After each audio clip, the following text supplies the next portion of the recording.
करें। आदि में वचन था और वचन परमेश्वर के साथ था और वचन परमेश्वर था। सर्वशक्तिमान अनुग्रहकारी पिता परमेश्वर, हम आज के पवित्र दिन के लिए तेरा धन्यवाद करते हैं और प्रार्थना करते हैं प्रभु, हम एक एक के जीवन में अपनी आत्मा की अगुवाई प्रदान कर, ताकि हम आत्मा में होकर सच्चाई से तेरी आराधना और ये स्तुति करें हमारे प्रभु यीशु ख्रिस्त के नाम में आमीन। गीत गाएंगे, गीत नंबर 131।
यीशु ने कहा, मैं बलिदान से नहीं, स्थिर प्रेम ही से प्रसन्न होता हूँ और होम बलियों से अधिक यह चाहता हूँ कि लोग परमेश्वर का ज्ञान रखे। प्रभु यीशु ख्रिस्त का अनुग्रह, परमेश्वर पिता का प्रेम और पवित्र आत्मा की सहभागिता आप सबों के साथ रहे और आपके साथ भी रहे। शुद्धता की प्रार्थना एक साथ कहें। हे सर्वशक्तिमान परमेश्वर, तेरे सन्मुख सबके हृदय खुले हैं, तो सबका विलास हमको जानता है और तुझसे कोई भेद छिपा नहीं है। अपनी पवित्र आत्मा की प्रेरणा से हमारे हृदय के विचार को शोध कर, ताकि हम तुझसे पूर्ण रूप से प्रेम करें और उसके पवित्र नाम की स्तुति करें, हमारे प्रभु यीशु ख्रिस्त के द्वारा। आमीन।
प्रभु आप लोगों के साथ रहे।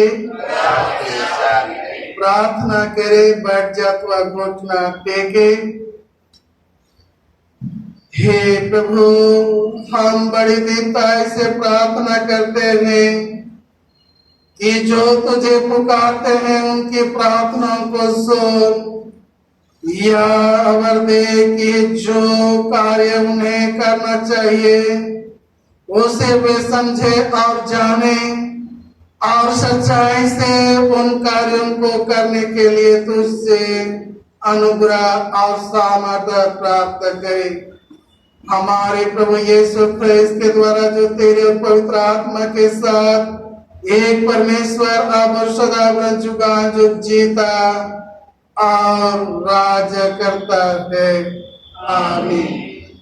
हे सर्वशक्तिमान परमेश्वर, तेरी आशीष से पृथ्वी फलवंत होती है और मनुष्य के प्रतिपालन के लिए सब आवश्यक वस्तुओं को उपजाती है। हम विनती करते हैं कि सब किसानों के परिश्रम को सफल कर और धूप और पानी ऐसे परिमाण से भेजे कि हम पृथ्वी के फसल को बटोरे और सदा तेरी दया से आनंदित रहे, जैसे तेरे पवित्र नाम की स्तुति हो हमारे प्रभु यीशु ख्रीस्त के द्वारा, आमीन।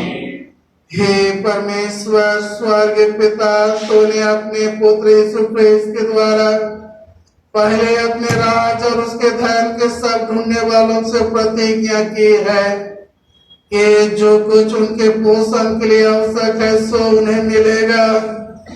हम विनती करते हैं कि हमारे जैसे खेती बाड़ी की आवश्यकता के समय ऐसे परिमाण से जल वर्षा और धूप दे कि हम अपने सुख और तेरे प्रतिष्ठा के लिए भूमि के उपज को प्राप्त करें, हमारे प्रभु यीशु ख्रीस्त के द्वारा, आमीन।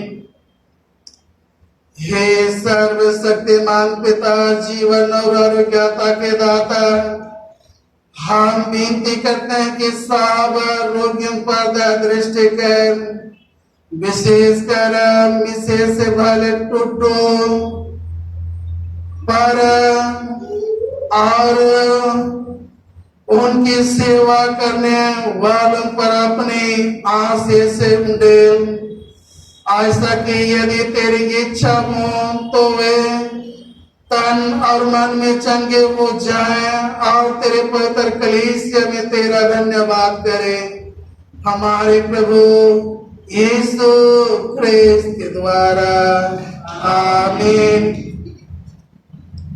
हे परमेश्वर, तूने सब जाति के मनुष्यों को एक ही लौ से सारी पृथ्वी पर वास करने के लिए उत्पन्न किया और अपने धन्य पुत्र को इसलिए भेजा कि जो दूर है और जो निकट है दोनों का मेल का प्रचार करे। यह वर्दे कि इस देश के सब लोग तुझे टटोल कर पाए और हे स्वर्गीय पिता, उस प्रतिज्ञा को शीघ्र पूरा कर जो तूने किया है कि मैं सारे मनुष्यों पर अपनी आत्मा डालूंगा, हमारे त्राता यीशु ख्रीस्त के द्वारा, आमीन। हम इस समय परमेश्वर का पाठ वचन सुनेंगे।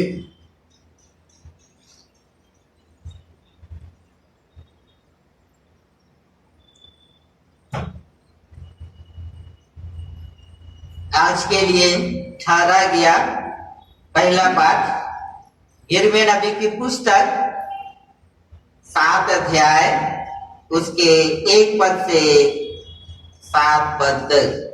यिर्मयाह 7 अध्याय 1 पद से 7 पद तक। जो वचन यहोवा की ओर से यिर्मयाह के पास पहुंचा वह यह है, यहोवा के भवन के फाटक में खड़ा हो और यह वचन प्रचार कर और कहा, हे सब यहूदियों, तुम जो यहोवा को दंडवत करने के लिए इन फाटकों से प्रवेश करते हो, यहोवा का वचन सुनो। सेनाओं का यहोवा जो इस्राएल का परमेश्वर है यूं कहता है, अपनी अपनी चाल और काम सुधारो, तब मैं तुमको इस स्थान में बसे रहने दूंगा। तुम लोग यह कहकर झूठी बातों पर भरोसा मत रखो, यही यहोवा का मंदिर है, यही यहोवा का मंदिर, यहोवा का मंदिर। यदि तुम सचमुच अपनी अपनी चाल और काम सुधारो और सचमुच मनुष्य मनुष्य के बीच न्याय करो, परदेशी और अनाथ और विधवा पर अंधेर न करो, इस स्थान में निर्दोष की हत्या न करो और दूसरे देवताओं के पीछे न चलो जिससे तुम्हारी हानि होती है, तो मैं तुमको इस नगर में और इस देश में जो मैंने तुम्हारे पूर्वजों को दिया था युग युग के लिए लाने दूंगा। या परमेश्वर का वचन है। परमेश्वर का धन्यवाद। इस समय भजन संहिता के लिए मंडली खड़े हो जाएंगे और भजन संहिता को हम बारी बारी से पढ़ेंगे। भजन संहिता भजन संख्या नंबर 119, भजन संहिता 119, 9 पद से 13 पद और 16 पद, इसे हम बारी बारी से पढ़ेंगे। 119, 9 से 13 और 16 पद।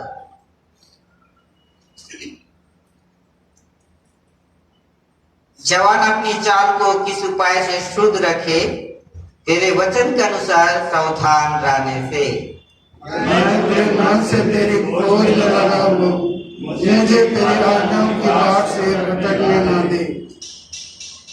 मैंने तेरे वचन को अपने हृदय में रख छोड़ा है कि तेरे विरुद्ध पाप ना करूं।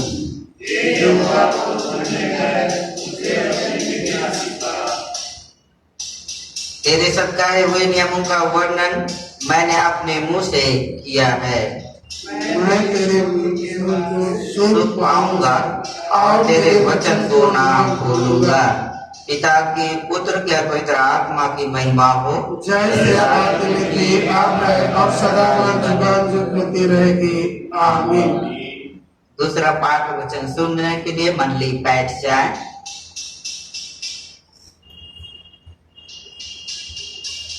याकूब की पत्री पहला अध्याय 22 पद से 27 पद तक। याकूब की पत्री पहला अध्याय 22 पद से 27 पद तक। परंतु वचन पर चलने वाले बनो और केवल सुनने वाले ही नहीं जो अपने आप को धोखा देते हैं, क्योंकि जो कोई वचन का सुनने वाला हो और उस पर चलने वाला ना हो तो वह उस मनुष्य के समान है जो अपना स्वाभाविक मुंह दर्पण में देखता है, इसलिए कि वह अपने आप को देखकर चला जाता और तुरंत भूल जाता है कि मैं कैसा था। पर जो व्यक्ति स्वतंत्रता की सिद्ध व्यवस्था पर ध्यान करता रहता है वह अपने काम में इसलिए आशीष पाएगा कि सुनकर भूलता नहीं पर वैसा ही काम करता है। यदि कोई अपने आप को भक्त समझे और अपनी जीभ पर लगाम ना दे पर अपने हृदय को धोखा दे तो उसकी भक्ति व्यर्थ है। हमारे परमेश्वर और पिता के निकट शुद्ध और निर्मल भक्ति यह है कि अनाथों और विधवाओं के क्लेश में उनकी सुधि लें और अपने आप को संसार से निष्कलंक रखें। यह परमेश्वर का वचन है। परमेश्वर का धन्यवाद।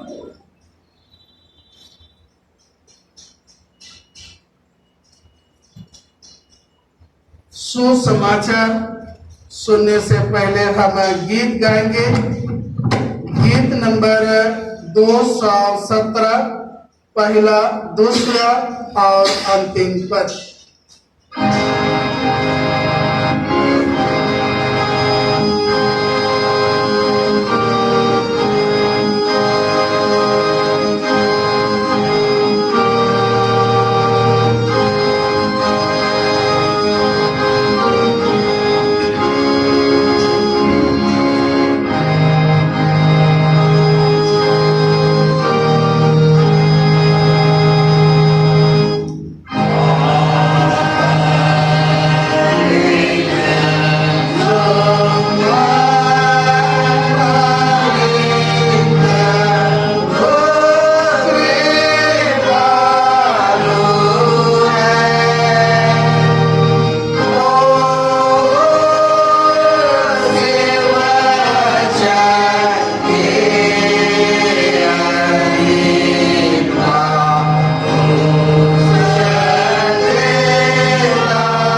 रहे रात के साथ की गई।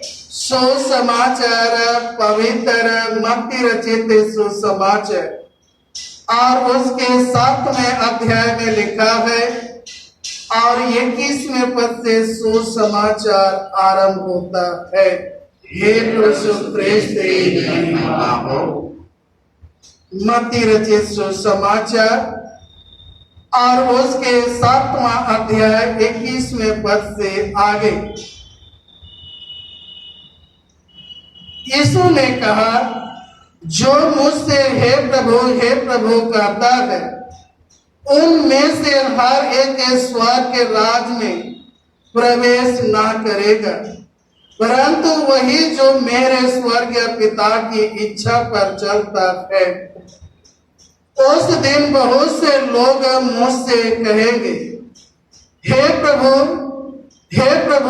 क्या हमने तेरे नाम से भविष्यवाणी नहीं की और तेरे नाम से दुष्ट आत्माओं को नहीं निकाला और तेरे नाम से बहुत से आश्चर्य कर्म नहीं किए? तब मैं उनसे खुलकर कह दूंगा, मैंने तुमको कभी नहीं जाना। हे तो कर्म करने वालों, मेरे पास से चले जाओ। इसलिए जो कोई मेरी ये बातें सुनकर उन्हें मानता है वह उस बुद्धिमान मनुष्य के समान ठहरेगा जिसने अपना घर चट्टान पर बनाया और में वर्षा और बाढ़ आई और आंधियां चली और उस घर से टकराई, फिर भी वह नहीं गिरा, क्योंकि उसकी नींव चट्टान पर डाली गई थी। परंतु जो कोई मेरी ये बातें सुनता है और उस पर नहीं चलता, वह उस निर्बुद्धि मनुष्य के समान ठहरेगा जिसने अपना घर बालू पर बनाया और में वर्षा और बाढ़ आई और आंधियां चली और उस घर से टकराई और वह गिरकर सत्यानाश हो गया।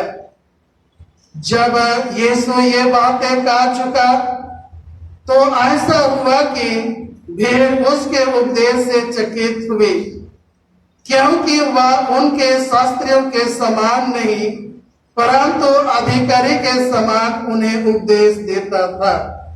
यह यीशु ख्रिस्त का सुसमाचार है। प्रार्थना करें। हे प्रभु,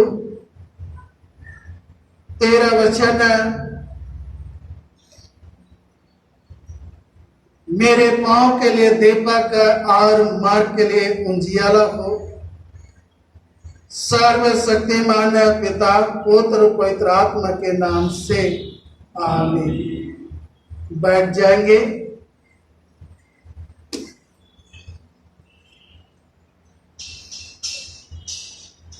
आज के आराधना में उपस्थित मसीह में मेरे प्रिय माता पिता, भाई बहन और प्यारे बच्चों, क्या आप जानते हैं कि सक्रिय मार्ग पर हम क्यों नहीं चलते हैं? लोग सक्रिय मार्ग में चलना पसंद क्यों नहीं करते हैं? इसलिए कि हम अपने आप को धोखा देना पसंद करते हैं। इसलिए कि हम मसीह विश्वासी अपने आप को धोखा देना पसंद करते हैं। इसीलिए सक्रिय मार्ग में हम नहीं चलते हैं। जब हम लोग उत्पत्ति के पुस्तक को देखते हैं, उसमें एक कहानी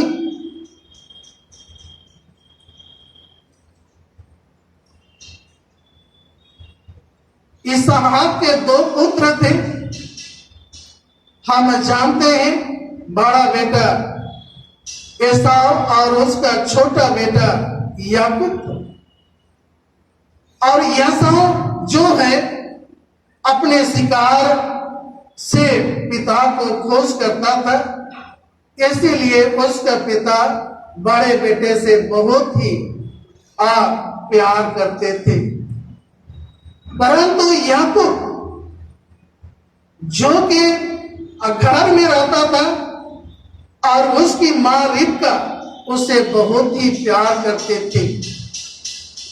एक दिन रिबका ने सुनी कि इसहाक अपने बड़े बेटे एसाव को अपने उस आशीर्वाद देने की बात उन्होंने कहा।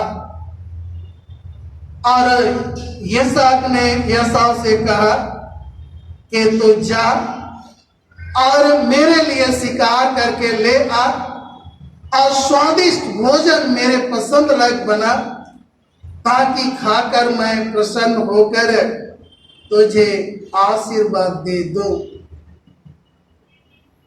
लेकिन रिबका अपने बेटे याकूब से कहता है कि बकरी को मार और पिता के लिए स्वादिष्ट भोजन बना।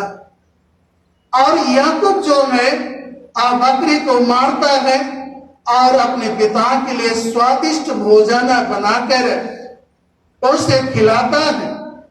और उसके पिता एसाव जानकर उसे आशीर्वाद दे दिया। मसीह में मेरे प्रिय, यहाँ पर हम एक बातें पाते हैं जो कि रिबका और याकूब उस आशीर्वाद के लिए, आशीष के लिए इसहाक से धोखे करते हैं, और जिसका नतीजा याकूब को अपनी मामा के घर में रहना पड़ा। धोखे, आज हम किसी को धोखे देते हैं और धोखे खाते भी। लेकिन आज अगर हम दूसरे पाठ वचन को गौर करेंगे जिसमें याकूब कहा है कि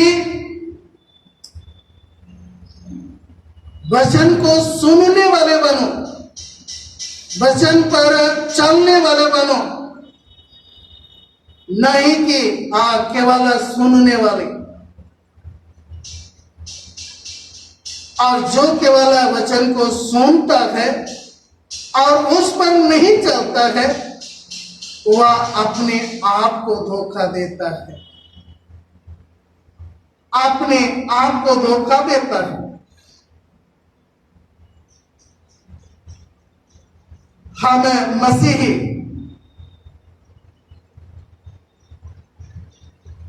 सोचते हैं कि मसीह की तरह बात करने से, काम करने से, वचन का प्रचार करने से, चंगाई कार्य करने से, अद्भुत कार्य करने से स्वर्ग राज में प्रवेश मिल जाएगा। मसीह में मेरे प्रियो, इतना पर्याप्त नहीं है कि हम अपने आध्यात्मिक जीवन में परमेश्वर के राज में प्रवेश कर सके। इन बातों के साथ साथ हमें वचन पर चलने वाला बनना होगा।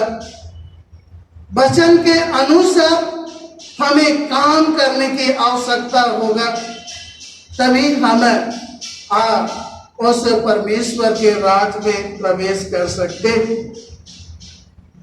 जिसमें कि आज के सुसमाचार में यीशु ने कहा कि जो कोई मुझे हे प्रभु कहते हैं, वे भी स्वर्ग के राज में प्रवेश नहीं करेंगे, परंतु वही प्रवेश करेंगे जो मेरे स्वर्गीय पिता के इच्छा पर चलते हैं।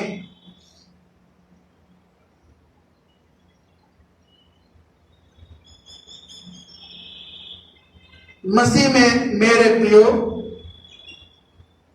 वे मसीह लोग जो केवल वचन को सुनते हैं और दूसरों का जीवन को फॉलो करते हैं, अनुसरण करते हैं, वे अपने व्यक्तिगत जीवन में विश्वास और पश्चाताप के साथ परमेश्वर को ग्रहण नहीं किए।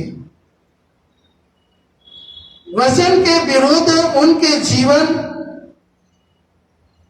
और काम है, वैसे लोग परमेश्वर को ग्रहण नहीं पर दूसरों को अनुसरण करते हैं।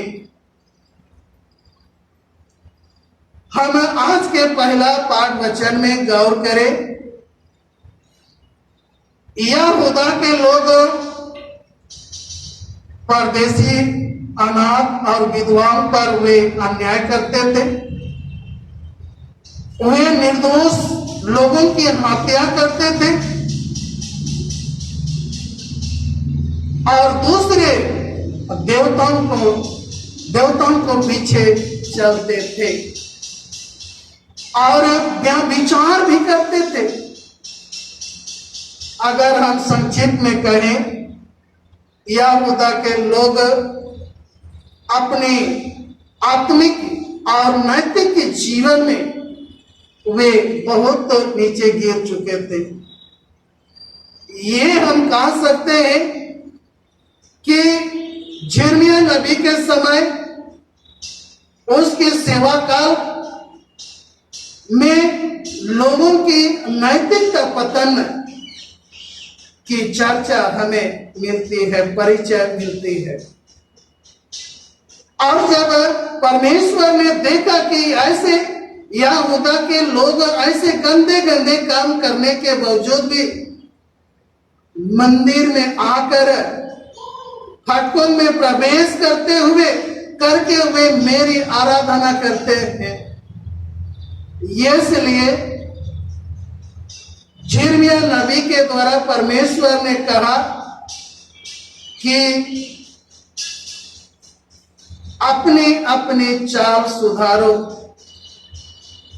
मसीह में मेरे प्रियो, ये वचन केवल यहूदा के लोगों के लिए नहीं, ये हम सबों के लिए भी है कि आज हम लोग अपने अपने बुरे चाल को पहचाने और उसे सुधारे और आकर हम आराधनालय में परमेश्वर के आराधना और ये स्तुति करें, प्रार्थना करें।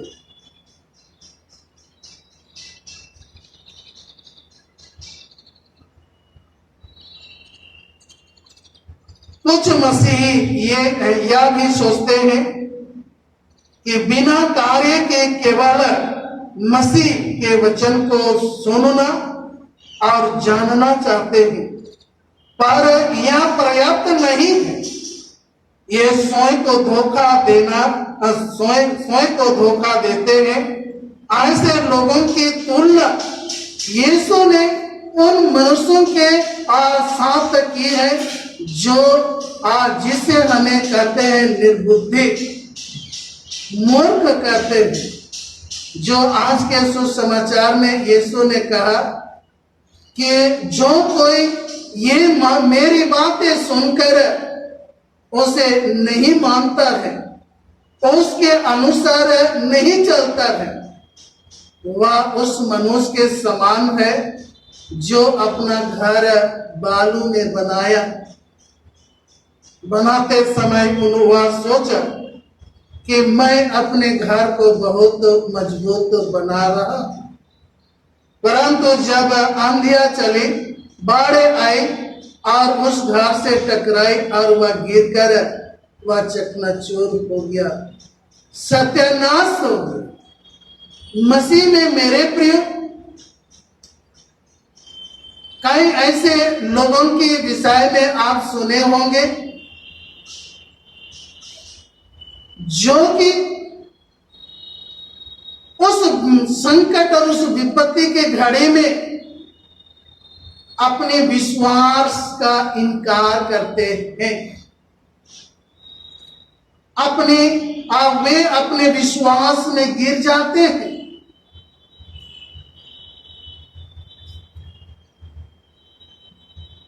वैसे लोग परमेश्वर के वचन को अपने हृदय में सही रूप से ग्रहण नहीं करते। वे केवल लोगों को देखा देखी चाच जाना है, उपदेश के समय बैठना है, सुनना है और आकर पुनः अपने उस पुराने जीवन को व्यतीत करना। ऐसे लोग को निर्बुद्धि कहा गया है। और ऐसे लोगों के जीवन में जब परीक्षाएं आएगी तो वे अपने विश्वास में गिर सकते हैं, विश्वास में खारा नहीं निकलेंगे। दूसरी बात है, यीशु ने यह भी कहा कि जो कोई मेरी ये बातें सुनकर मानता उसके अनुसार कार्य करता है, वह उस मनुष्य के समान ठहरेगा जो अपना घर चट्टान पर बनाया और में वर्षा बाढ़े आई, अंधिया चली, उस घाट से टकराई, परंतु वह जस के तास वैसे ही बना रहा। मसीह में मेरे प्रियो ये एक मसीह के उस जीवन को दर्शाता है और सच्चे मसीही जीवन को दर्शाता है, उस दृढ़ विश्वासी को दर्शाता है जो कि अपने जीवन में कोई भी मुसीबत आने पर भी वह विश्वास से इनकार मुकर नहीं जाता है। उदाहरण के लिए हम आयुब के जीवन को गौर करें, उनके जीवन में कितने परेशानी, रोग उनके जीवन में कोड़ हुआ, फिर भी उन्होंने अपने विश्वास में स्थिर रहा और वह पुनः अपना संपत्ति को पुनः प्राप्त किया। मसीह में मेरे प्रियो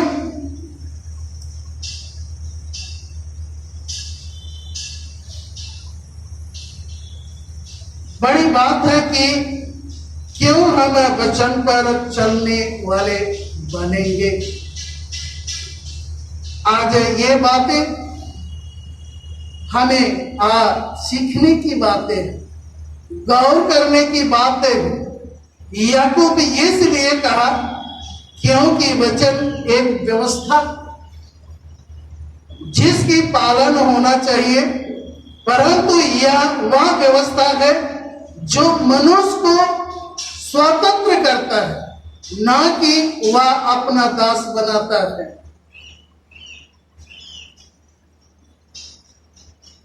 यह स्वतंत्रता की व्यवस्था है। मसीहों को उसका पालन इसलिए नहीं करना चाहिए कि उसे करना, परंतु इसलिए उसे उन्हें करना चाहिए कि वह करना चाहता है। सो याकूब कहता है जो वचन हृदय में बोया जाता है तो उसे नम्रता से ग्रहण कर ले, और यही वचन जो है तुम्हारा प्राण को उद्धार करेगा।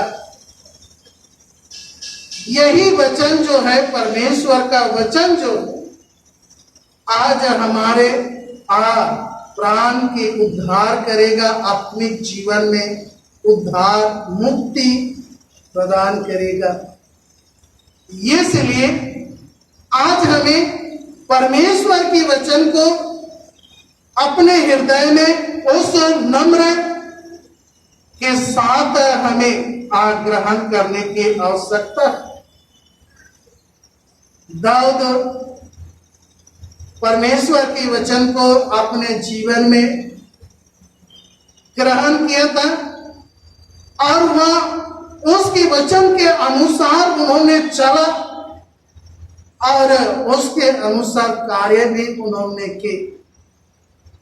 और जब आज की भजन संहिता 119 और उसके 11 पद को अगर आप पढ़ेंगे तो वह कहता है, वचन पाप से बचाता है। दाऊद कहता है कि मैं तेरे वचन को हृदय में रखूंगा और ताकि वह वचन मुझे पाप करने से रोकता। मसीह में मेरे प्रियो, आज कई हम मसीह हैं जो कि परमेश्वर के वचन को सुनते हैं लेकिन उसके अनुसार हम पालन नहीं करते हैं, नहीं करते। हम सादा से सुसमाचार जो मत्ती, मार्क और लूका, मार्कोस रचित सुसमाचार 10वां अध्याय में है कि एक धनी युवक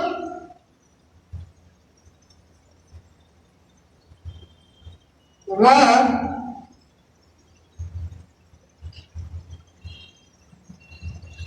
व्यवस्था को 10 आज्ञा को मानता था लेकिन उसे संदेह हुआ कि ये से 10 आज्ञा व्यवस्था को पालन करने से क्या मुझे अनंत जीवन परमेश्वर के राज में मैं प्रवेश कर सकूंगा। उसे कहीं ऐसा नहीं कि मैं धोखे में हूं, ऐसा नहीं कि मैं अपने आप को धोखा दे रहा हूं। और इसलिए उन्होंने यीशु के पास आकर कहा, अनंत जीवन पाने के लिए मैं क्या करूं? परमेश्वर के राज में प्रवेश करने के लिए मैं क्या करूं? यीशु ने कहा कि व्यवस्था को पालन कर। उन्होंने कहा कि मैं उसे बचपन से मानते आ रहा हूं। और यीशु ने कहा कि तो उसमें एक बात की कमी और वह है कि तू जा अपने सारा संपत्ति को बेच दे और उन रुपयों को कंगालों में बांट दे। मसीह में मेरे प्रियो, वह निराश होकर चला गया। वह निराश होकर चला गया। आज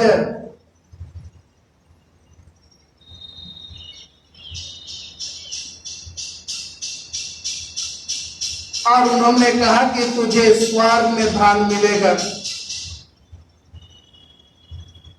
उस युवक के समान कहीं हम भी तो धोखे में नहीं हैं। पहचान आसान है। जैसे यीशु युवक को कहा, जा संपत्ति बेचकर कंगालों को दे दे, स्वर्ग में धन मिलेगा। उन्होंने उस वचन के अनुसार उन्होंने नहीं किया। लेकिन हम गौर करते हैं चेलों के जीवन को, जिन्हें यीशु ने कहा कि मेरे पीछे हो लो, और चेलों ने अपना सब कुछ छोड़कर उनके पीछे हो लिए। एक दिन पतरस ने यीशु से पूछा, हे प्रभु, हमने सब कुछ त्याग कर छोड़कर तेरे पीछे हो लिए हैं, हमें क्या मिलेगा? यीशु ने कहा कि तुम स्वर्ग में स्वर्गदूतों के साथ इस्राएलियों के 12 गोत्रों का न्याय करोगे। मसीह में मेरे प्रयोग कहने के मतलब यह है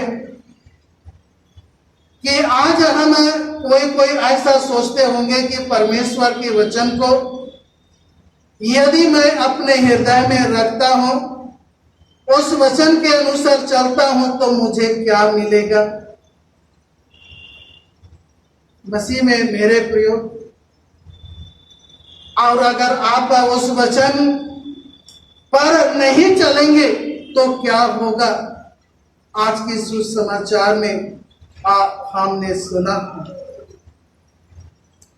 ये इसलिए मसीह में मेरे प्रियो, आज हम सबों को वचन केवल सुनने वाले नहीं, लेकिन आज हमें वचन में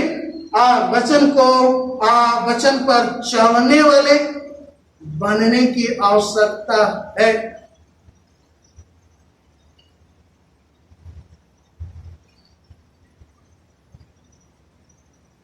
और नहीं तो ऐसा होगा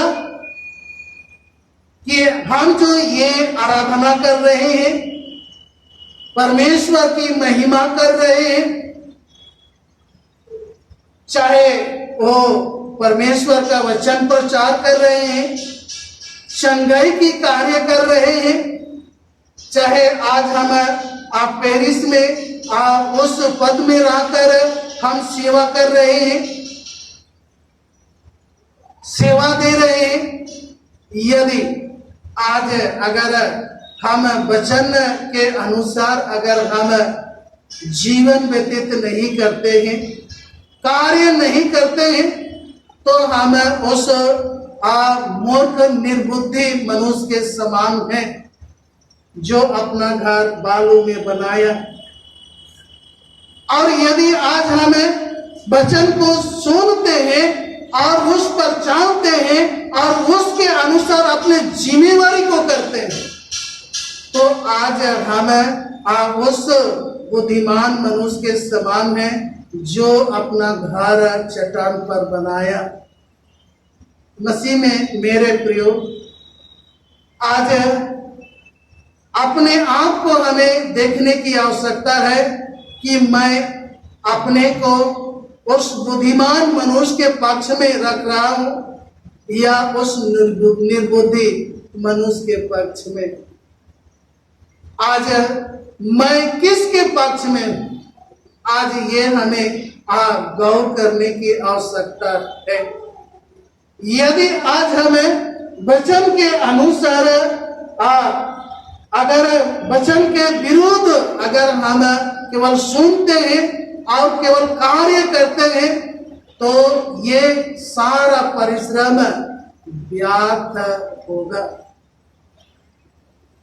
लेकिन अगर हम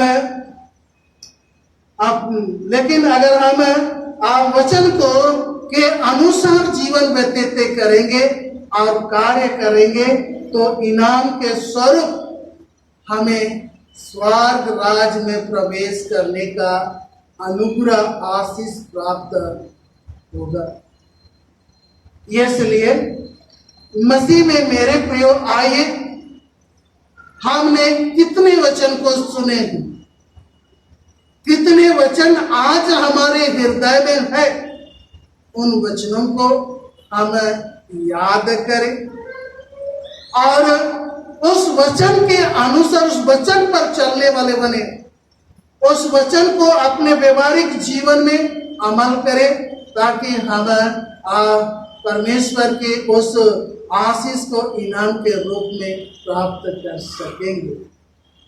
परमेश्वर ये सभी वचनों पर आशीष दे, हम प्रार्थना करें।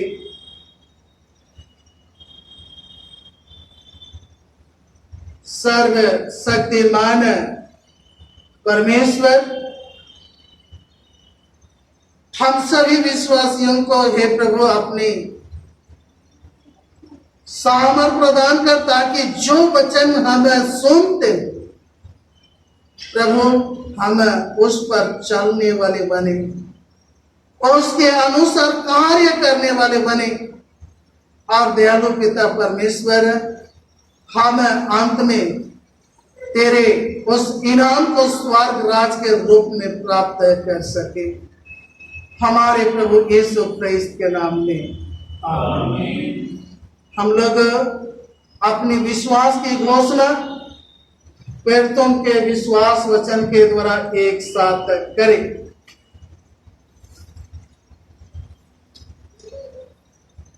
मैं सर्वशक्तिमान पिता, स्वर्ग और पृथ्वी के सृष्टिकर्ता परमेश्वर पर विश्वास करता हूँ। मैं उसके इकलौते पुत्र हमारे प्रभु क्रिस्त पर विश्वास करता हूँ। वह पवित्र आत्मा के सामर्थ से गर्भ में आया और कुमारी मरियम से जन्मा। उसने पोंतियुस पिलातुस के शासन में दुख भोगा। वह क्रूस पर चढ़ाया गया, मारा और गड़ा गया और मृतकों के लोक में उतरा। तीसरे दिन वह जी उठा, वह सर पर चढ़ गया और पिता की देवी विराजमान है। वह जीवों और मृतकों को न्याय करने के लिए फिर आएगा।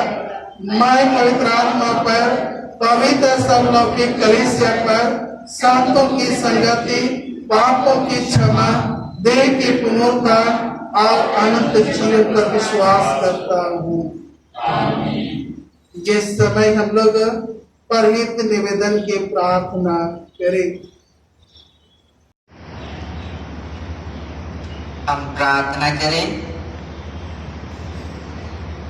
हे पिता, हम प्रार्थना करते हैं कि तमाम संसार में न्याय और शांति स्थापित हो और प्रत्येक व्यक्ति भरपूर जीवन प्राप्त करे। हे दयावान प्रभु,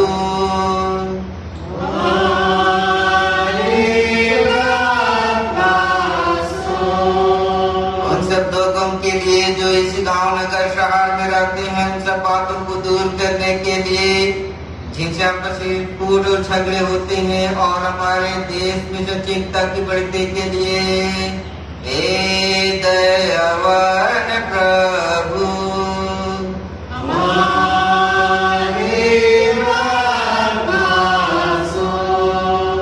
उन सब लोगों के लिए जो कृषि उद्योग अथवा व्यापार में लगे हुए हैं, सब मजदूरों और कारीगरों के लिए और उन सब के लिए भी जो अपनी सेवा से हमारी आवश्यकताओं की पूर्ति करते हैं। हे दयावान प्रभु,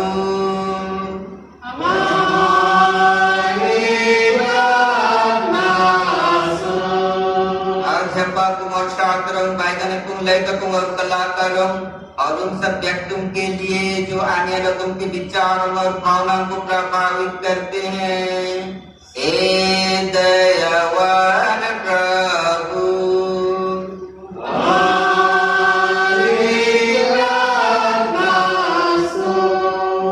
उन सब लोगों के लिए जो दुखी हैं, बेरोजगार हैं, भूखे प्यासे हैं, दरिद्र दलित हैं, बीमार और मरनसन हैं और उन सब व्यक्तियों के लिए जो ऐसे लोगों की सेवा और सहायता करते हैं। हे दयावान प्रभु,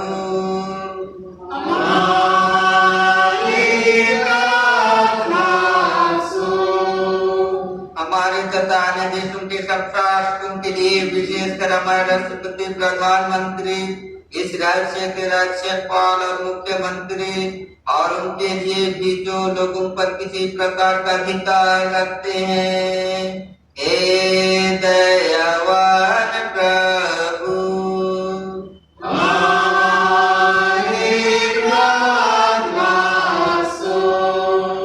संपूर्ण मसीह समाज के एकता और मेल मिलाप के लिए और समस्त संसार में उनकी गवाही और सेवा कार्य के लिए, हे दयावान प्रभु,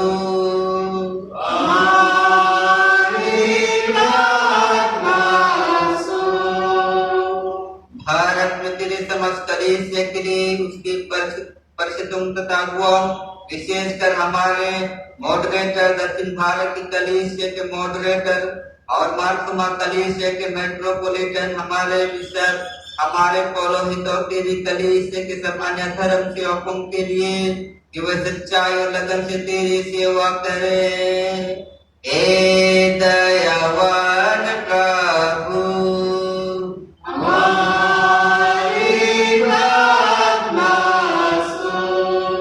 यह वर दे कि तेरे उन सब भक्तों के साथ जिन्होंने अपने जीवन में तेरी निष्ठा पूर्वक सेवा की है, हम भी तेरे रक्षक नित्यानंद संभागी हो सके। ए दयावान प्रभु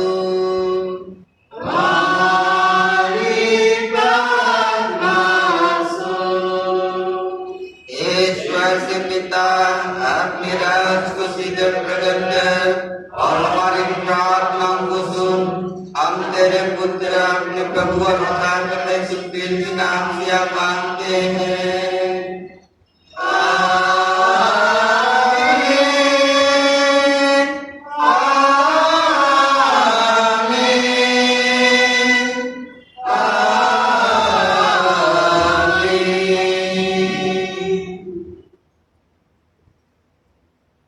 मसीह में प्रियो, हमारे प्रभु यीशु ख्रिस्त ने कहा है, प्रभु हमारा परमेश्वर ही एकमात्र प्रभु है।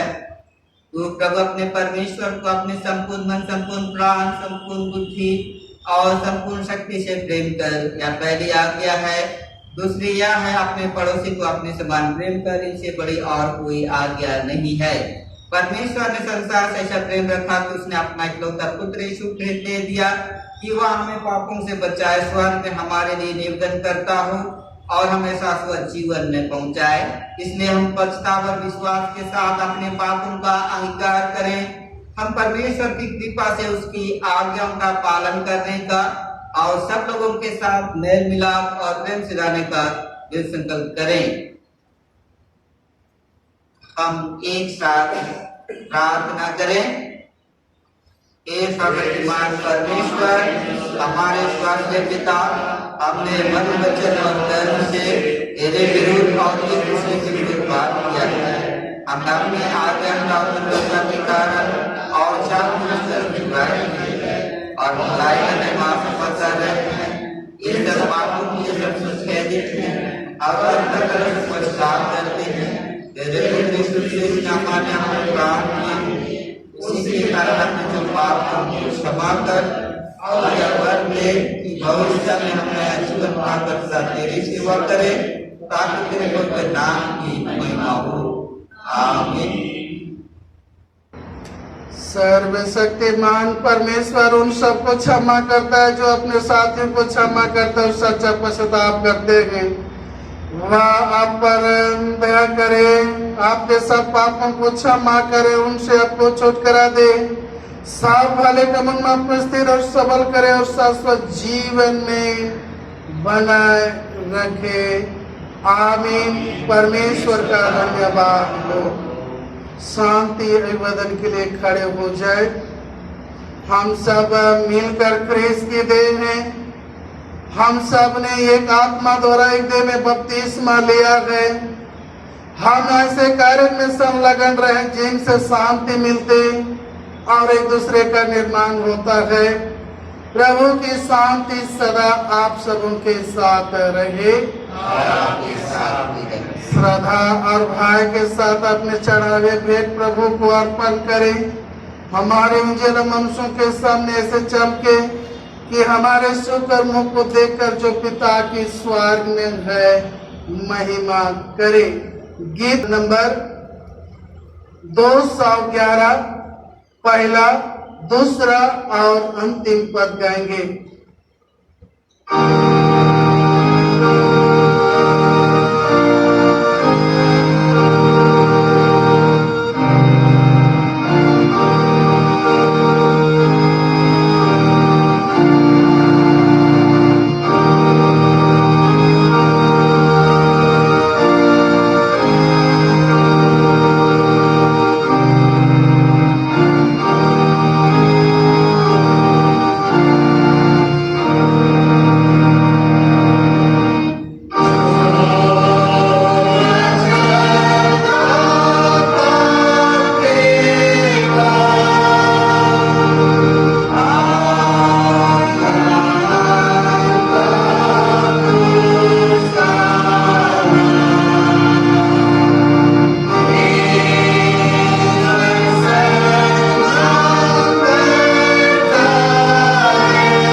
प्रार्थना करें। हे सर्वशक्तिमान अनुग्रहकारी पिता परमेश्वर, तेरा धन्यवाद करते हैं प्रभु के तो हमारे जीवन के पालन पोषण की सारी आवश्यकता अपने मुट्ठी खोल कर पूरा करता है। और हे दयालु पिता परमेश्वर, तेरे दिए हुए संपत्ति में से हम तुझे आराधना के अवसर पर भेंट अर्पण किए हैं।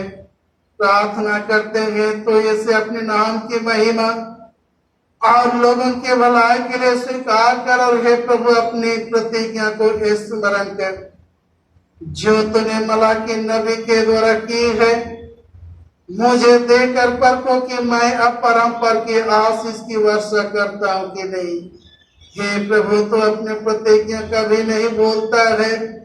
हमारा प्रार्थना है कि तो ये के विश्वासी जो हे प्रभु भेंट अर्पण किए हैं, ये के भंडार पर अपरंपर के आशीष की वर्षा कर। हमारे प्रभु यीशु ख्रिस्त के नाम में आमीन। प्रार्थना करे, बैठ जा अथवा घुटना टेके। हे अनुग्रह करे पिता परमेश्वर, तेरा धन्यवाद करते हैं प्रभु कि तूने हमें एक और ऐसा अवसर दिया कि हम तेरे निकट, हे प्रभु, तेरी उपस्थिति में तेरी आराधना स्तुति किए है।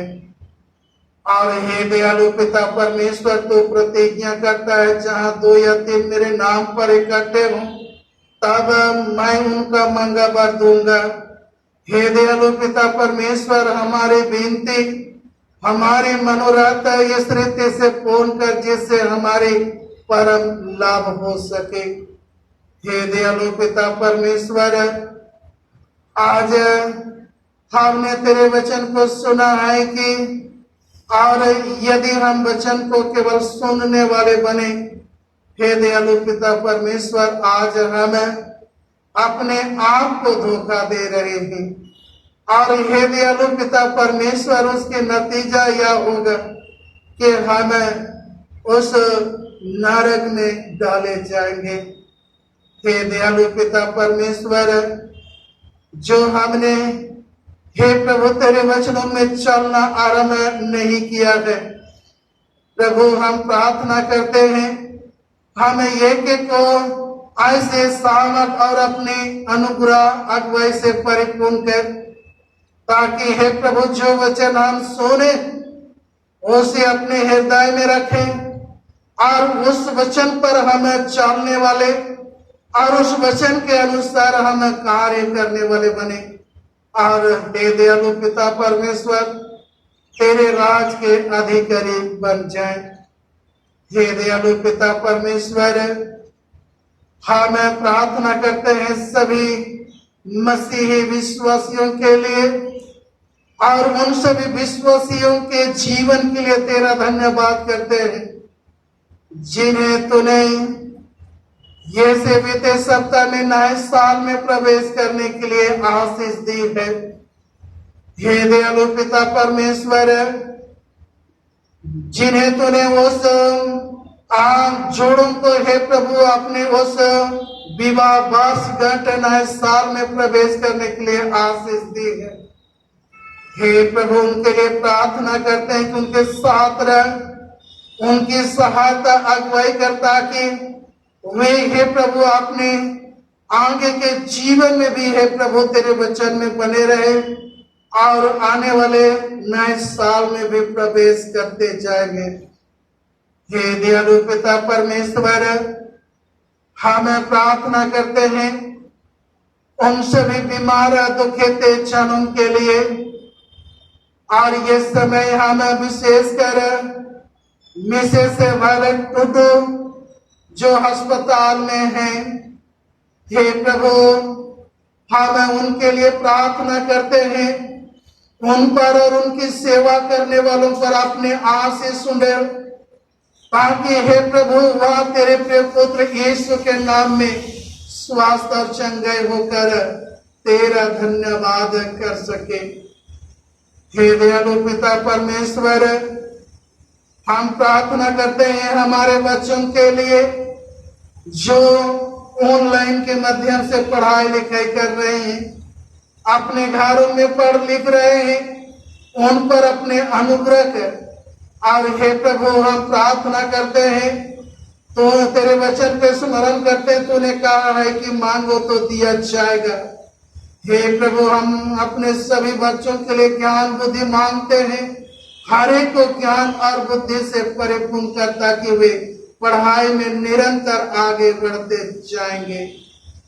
हे दयालु पिता परमेश्वर, हम अपने रिश्तेदारों के लिए भी प्रार्थना करते हैं प्रभु, जो भिन्न भिन्न जगहों में है, दूर में है, निकट में है, ये के लिए प्रार्थना करते हैं।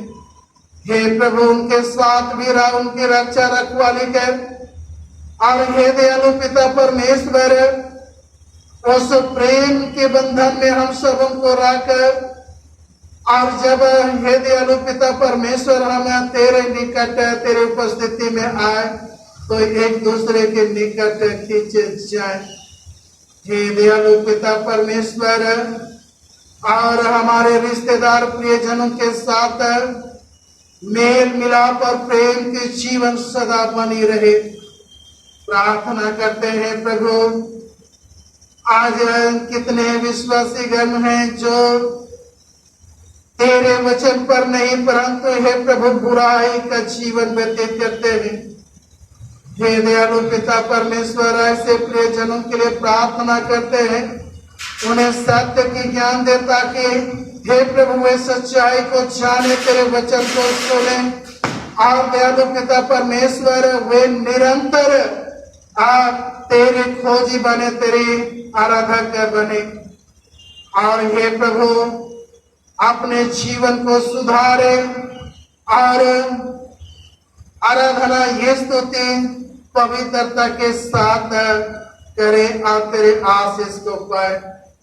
हे दयालु पिता परमेश्वर, हम प्रार्थना करते हैं कोरोना महामारी जो है प्रभु पूरे संसार में, हमारे देश में, हमारे इस क्षेत्र में, हे दयालु पिता परमेश्वर, तूने कहा है कि जब मेरे लोग नम्र होकर मेरे दर्शन की खोजी हो, तो मैं उसके नम्र हृदय को स्वीकार करूंगा और उसके देश को ज्यों का त्यों कर दूंगा। हे प्रभु, हम प्रार्थना करते हैं हमारे देश से हे प्रभु और इस संसार से कोरोना महामारी जो रोग है, हे प्रभु, उसे अपने पुत्र यीशु मसीह के सामर्थ्य लहू से हे दयालु पिता परमेश्वर सदा के लिए दूर कर। और प्रार्थना करते हैं जो उस बीमारी से ग्रसित है और तुझे पुकारते हैं, ये कि कुछ स्वास्थ्य और चंगाई प्रदान कर। और हे प्रभु, ये से रोग को रोकथाम के लिए जितने डॉक्टर, नर्स, प्रशासन और हमारे देश के मंत्रीगण हैं, ये की सहायता और अगुवाई कर, ताकि ये से रोग थम जाए और हे दयालु पिता परमेश्वर हमारे देश में पुनः कुशल चैन स्थापित हो। हे दयालु पिता परमेश्वर, सभी बातों के लिए तेरा धन्यवाद करते हैं, आगे के जीवन को तेरे हाथ में सौंपते हैं और प्रार्थना तेरे बेटे हमारे उद्धार करते यीशु ख्रीस्त के नाम से मांगते हैं, आमीन। हे प्रभु हम पर दया कर, हे प्रभु हम पर दया कर। हे हमारे पिता तू जो स्वर्ग में है, तेरा नाम पवित्र माना जाए, तेरा राज आए, तेरी इच्छा जैसे स्वर्ग में पूरी होती है वैसे पृथ्वी पर भी हो। हमारे दिन भर की रोटी आज हमें दे और हमारे अपराधों को क्षमा कर, जैसे हमने अपने अपराधों को क्षमा किया है, और हमें परीक्षा में डाल, परंतु बुराई से बचा, क्योंकि राज, प्रताप और महिमा और सदा सर्वदा तेरी ही है, आमीन। परमेश्वर की शांति जो सारे समझ से परे है, परमेश्वर उसके पुत्र हमारे परशु क्रिस्त की ज्ञान और प्रेम में आप सबों के हृदय और विचारों को सुरक्षित रखे और सर्वशक्तिमान परमेश्वर पिता की, पुत्र की और पवित्र आत्मा की आशीष आप सबों पर हो और सर्वदा आप सबों के साथ रहे।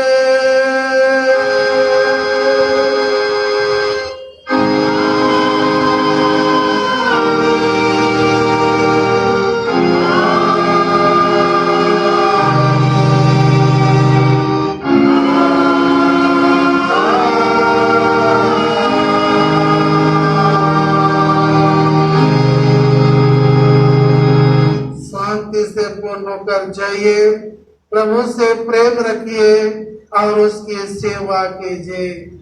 क्रिस्त के नाम में आमीन। यीशु है।